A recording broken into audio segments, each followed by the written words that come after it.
إن الذين آمنوا والذين هادوا والنصارى والصابئين من آمن بالله واليوم الآخر وعمل صالحا فلهم أجرهم عند ربهم ولا خوف عليهم ولا هم يحزنون۔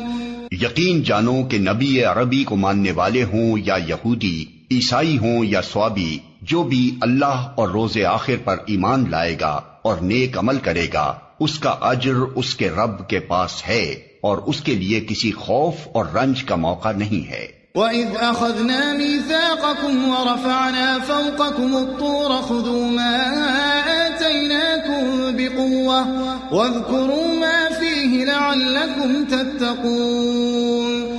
یاد کرو وہ وقت جب ہم نے طور کو تم پر اٹھا کر تم سے پختہ عہد لیا تھا اور کہا تھا کہ جو کتاب ہم تمہیں دے رہے ہیں اسے مضبوطی کے ساتھ تھامنا اور جو احکام و ہدایات اس میں درج ہیں انہیں یاد رکھنا۔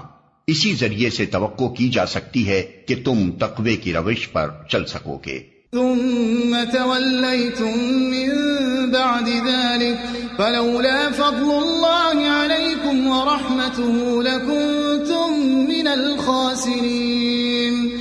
مگر اس کے بعد تم اپنے عہد سے پھر گئے، اس پر بھی اللہ کے فضل اور اس کی رحمت نے تمہارا ساتھ نہ چھوڑا، ورنہ تم کبھی کے تباہ ہو چکے ہوتے۔ وَلَقَدْ عَلِمْتُمُ الَّذِينَ اعْتَدَوْا مِنكُمْ فِي السَّبْتِ فَقُلْنَا لَهُمْ كُونُوا قِرَدَةً خَاسِئِينَ۔ پھر تمہیں اپنی قوم کے ان لوگوں کا قصہ تو معلوم ہی ہے جنہوں نے سبت کا قانون توڑا تھا، ہم نے انہیں کہہ دیا کہ بندر بن جاؤ اور اس حال میں رہو کہ ہر طرف سے تم پر دھتکار پھٹکار پڑے۔ فَجَعَلْنَاهَا نَكَالًا لِمَا بَيْنَ يَدَيْهَا وَمَا خَلْفَهَا وَمَوْعِظَةً لِلْمُتَّقِينَ۔ اس طرح ہم نے ان کے انجام کو اس زمانے کے لوگوں اور بعد کی آنے والی نسلوں کے لیے عبرت اور ڈرنے والوں کے لیے نصیحت بنا کر چھوڑا۔ وَإِذْ قَالَ مُوسَىٰ لِقَوْمِهِ إِنَّ اللَّهَ يَأْمُرُكُمْ أَن تَذْبَحُوا بَقَرَةً قَالُوا أَتَتَّخِذُنَا هُزُوًا قَالَ أَعُوذُ بِاللَّهِ أَنْ أَكُونَ مِنَ الْجَاهِلِينَ۔ پھر وہ واقعہ یاد کرو جب موسیٰ نے اپنی قوم سے کہا کہ اللہ تمہیں ایک گائے ذبح کرنے کا حکم دیتا ہے۔ کہنے لگے کیا تم ہم سے مذاق کرتے ہو؟ موسیٰ نے کہا میں اس سے خدا کی پناہ مانگتا ہوں کہ جاہلوں کی سی باتیں کروں۔ قالوا ادع لنا ربك يبين لنا ما هي قال إنه يقول إنها بقرة لا فارض ولا بكر عوان بين ذلك فافعلوا ما تؤمرون۔ بولے اچھا اپنے رب سے درخواست کرو کہ وہ ہمیں اس گائے کی کچھ تفصیل بتائے۔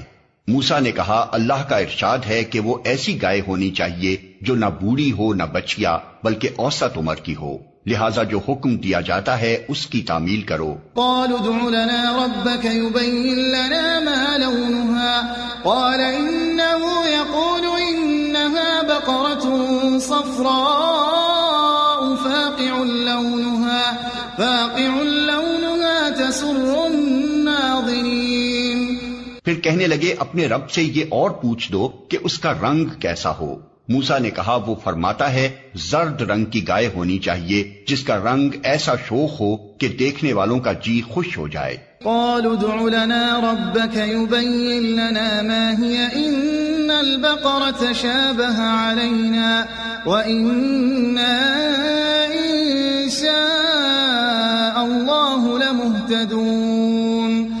پھر بولے اپنے رب سے صاف صاف پوچھ کر بتاؤ کیسی گائے مطلوب ہے، ہمیں اس کی تعیین میں اشتباہ ہو گیا ہے، اللہ نے چاہا تو ہم اس کا پتہ پا لیں گے۔ قال إنه يقول إنها بقرة لا ذلول تثير الأرض ولا تسقي الحرث مسلمة لا شية فيها قالوا الآن جئت بالحق فذبحوها وما كادوا يفعلون۔ موسیٰ نے جواب دیا اللہ کہتا ہے وہ ایسی گائے ہے جس سے خدمت نہیں لی جاتی، نہ زمین جوتتی ہے نہ پانی کھینچتی ہے، صحیح سالم اور بے داغ ہے۔ اس پر وہ پکار اٹھے کہ ہاں اب تم نے ٹھیک پتہ بتایا ہے، پھر انہوں نے اسے ذبح کیا، ورنہ وہ ایسا کرتے معلوم نہ ہوتے تھے۔